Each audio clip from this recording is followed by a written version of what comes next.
हिंदू जागरण मंच का 2 दिवसीय अभ्यास सत्र जो है वो शाजापुर में पूर्ण हुआ। इस अभ्यास सत्र में हिंदू जागरण मंच के कार्यकर्ता सहित पदाधिकारी मौजूद रहे। राजेश भार्गव ने कार्यकर्ताओं को संबोधित करते हुए कहा कि हिंदू शक्ति के परिणाम के रूप में ही आज नई सरकार द्वारा इतना बड़ा निर्णय लिया गया है। हिंदू जागरण मंच लगातार 2 वर्षों से अवैध रूप से चल रहे लाउड स्पीकरों के विरुद्ध ज्ञापन प्रेषित कर रहा था, जिसका परिणाम यह रहा कि सरकार के आते ही नए मुख्यमंत्री द्वारा हिंदू जागरण मंच की भावनाओं का सम्मान करते हुए तुरंत अवैध लाउड स्पीकरों पर प्रतिबंध लगा दिया गया। इसी तरह वर्ग में समाज के अंदर हिंदू जागरण मंच द्वारा सृजन की हुई मातृशक्ति एवं युवा वाहिनी के प्रभाव और समाज में भूमिका को भी उन्होंने स्पष्ट करा। 8 सत्रों में प्रशिक्षित वर्ग संपन्न हुआ, जिसमें कुल मिलाकर जिले से लगभग 300 कार्यकर्ता एवं मातृशक्ति सम्मिलित हुए। यह भावना उनको मन थी, उस भावना को लेकर वो लगातार काम कर रहे थे और लगातार काम करते करते एक चीज उनके समझ में आई कि आखिर हमारा भारत देश इतना ताकतवर देश होने के बाद, इतना प्राचीन देश होने के बाद, यहाँ की संस्कृति इतनी प्राचीन है कि राम कृष्ण गीता गंगा गौ माता का देश है, ये शिवाजी महाराज प्रताप का देश है। फिर भी क्या बात है कि कोई भी मुट्ठी भर लोग आते हैं और यहाँ पर आते हैं, हम पर राज करते हैं, कुछ समय तक रहते और चले जाते हैं। तो उन्होंने एक ही बात समझी कि यहाँ की जो मूल आबादी है, जिसको हम हिंदू कहते हैं, वो जब जब अपने कर्तव्यों को भूलती है तब तब बाहरी संकट हमारे देश में आता है।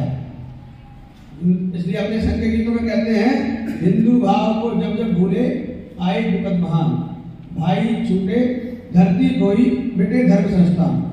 जब जब हम अपने हिंदू कर्तव्यों को भूलता है तब तब हमारा समाज बढ़ता है, हमारी सीमाएं सिकुड़ती हैं, हमारे देश में कोई बाहरी परकी आकर शासन करता है, हमारी संस्कृति को नष्ट भ्रष्ट करता है, हमारे मठ मंदिर देवालय तोड़ता है, हमारे वेद ग्रंथ जलाए जाते हैं, माताओं का, बहनों का, गौ माता का अपमान होता है।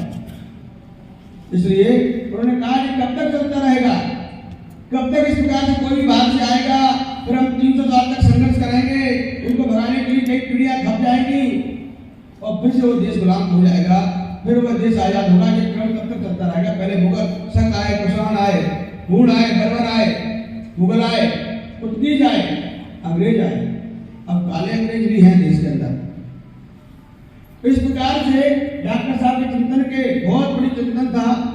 बहुत बार उन्होंने सोचा, आजादी की लड़ाई में काम नहीं कर रहे थे, तभी करते करते एक बात, इस प्रकार के लोग तो पहले भी थे, हम लोग संघर्ष करते हैं, देश को आजाद कराते हैं, फिर देश गुलाम हो जाता है। तो देश के अंदर एक ऐसा कोई संगठन होना चाहिए जो राष्ट्रभक्ति पैदा करने वाला काम करता रहे। और ऐसा कोई पहली बार हो रहा है कि ऐसा डॉक्टर साहब ने पहली बार किया, ऐसा नहीं है। जब जब हमारे देश में भारी संकट आते थे, तो चाहे तुलसीदास जी के द्वारा, रामचंद्र महाराज के द्वारा जन जागृति जगाना हो, चाहे समर्थ रामदास के द्वारा शिवाजी को तैयार करने की बात हो, चाहे चाणक्य के द्वारा चंद्रगुप्त मौर्य को तैयार करने की बात हो, हर कालखंड में हमारे देश के महापुरुषों ने देश की रक्षा करने के लिए कोई ना कोई कदम उठाए। उन्हीं में से एक कदम है राष्ट्रीय संसद संघ।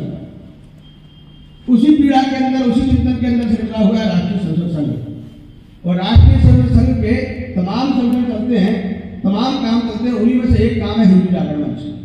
ग्रामीण भारत टीवी के लिए शाजापुर से शब्बीर अख्तर की रिपोर्ट। खबरों में बने रहने के लिए ग्रामीण भारत टीवी को सब्सक्राइब कीजिए और बेल आइकॉन दबाना